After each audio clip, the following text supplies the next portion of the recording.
वारकरी संप्रदायाच्या कार्यक्रमामध्ये शिवसेनेचे नेते महेंद्र थोरवेंनी राष्ट्रवादी काँग्रेसचे नेते सुनील तटकरेंवरती नाव न घेता जोरदार टीका केली आहे। आणि चुकीची कर्म करणाऱ्यांची नावं घेतलं जात नाही।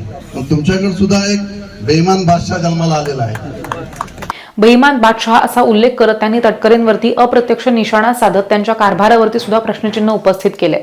थोरवे म्हणाले की ह्या मतदारसंघामध्ये चुकीची माणसं जन्माला आली आहेत, ज्यांनी संपूर्ण संस्कृती खराब करण्याचं काम केलंय। वंदनीय बाळासाहेब ठाकरेंच्या विचारधारेवरती चालणाऱ्या शिवसेनेला असं कधीही मान्य होणार नाही। तुमच्याकडेही एक बेईमान बादशाह आहे, ज्याचा हिशोब चुकता केल्याशिवाय शिवसेना स्वस्थ बसणार नाही। त्यांनी पुढे हेही सांगितलं की ह्या प्रदेशामध्ये संस्कृती आणि धर्मकार्य जपणं अत्यंत महत्त्वाचं आहे। वारकरी संप्रदाय ही आपल्या संस्कृतीचा आत्मा आहे आणि आम्ही कोणालाही ती नष्ट करू देणार नाही। तुमचं धर्मकार्य सुरू ठेवा, येवल्याचा नाश करण्याचं काम आम्ही करू।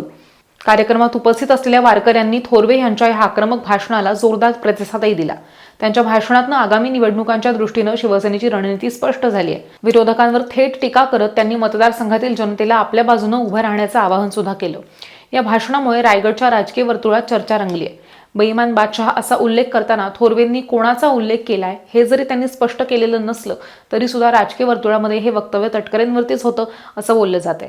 महेंद्र थोरवेंनी शिवसेना कार्यकर्त्यांना एकजूट राहण्याचं आवाहन करत सांगितलं की संस्कृती टिकवण्याचे काम प्रत्येक शिवसैनिकाचं कर्तव्य आहे। वंदनीय बाळासाहेबांच्या विचारधारेवर चालत आम्ही कोणत्याही अन्यायाविरोधात लढत राहू। ह्या टीकेमुळे आगामी निवडणुकांच्या पार्श्वभूमीवर रायगड मतदारसंघातील राजकीय वातावरण आणखीनच तापण्याची सुद्धा शक्यता आहे। रोह्यातील हा कार्यक्रम वारकरी संप्रदायासाठी आयोजित केलेला असला तरी सुद्धा त्याचा राजकीय रंग सुद्धा स्पष्टपणे दिसून आलाय। त्यामध्ये लीन झालेले आम्हाला पाहायला मिळालं। आम्ही तर खूप छान वाटलं की ही संस्कृती संपूर्ण रायगड जिल्ह्यामध्ये आपण या ठिकाणी जोपासत आहोत। परंतु तरी सुद्धा काही चुकीची माणसं सुद्धा या मतदारसंघामध्ये जन्माला आलेली आहेत आणि त्या माणसांनी संपूर्ण संस्कृती खराब करण्याचं काम सुरू केलेलं आहे। औरंगजेबाची कर्म जे आहे ते चुकीचे होते आणि चुकीची कर्म करणाऱ्यांची नावं घेतलं जात नाही। पण तुमच्याकडे सुद्धा एक बेईमान बादशाह जन्माला आलेला आहे आणि बेईमान बादशाहचं जसं आपण म्हणत असतो की आम्ही शिवसैनिक आहोत, ज्या वेळेस शिवसैनिकांना डिवचलं जातं त्या वेळेस शिवसैनिक त्याचा हिसाब चुकता केल्याशिवाय राहत नसतो।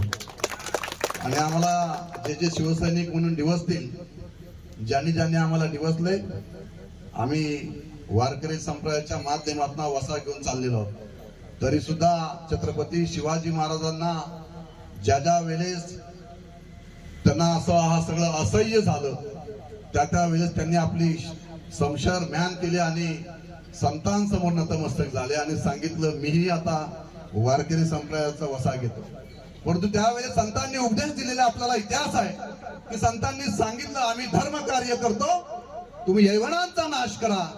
आणि आम्ही सुद्धा या ठिकाणी सांगतो की आपण धर्म कार्य करा, रोहामध्ये आम्ही यवनांचा नाश करण्यासाठी आम्ही त्या ठिकाणी शिवसेनेच्या माध्यमातून या ठिकाणी उभे राहिलेलो आहोत। मला आज बरंच काही बोलायचं होतं पण बऱ्याच शेट्टी मला आवर्त घ्यायला सांगितलेलं आहे। पण नक्कीच मला एक दिवस रोह्यात पुन्हा एकदा म्हणून संधी येईल तेव्हा मी नक्कीच त्या ठिकाणी येईल। मला बरंच काही हिसाब चुकता करायचा आहे रोह्यामध्ये।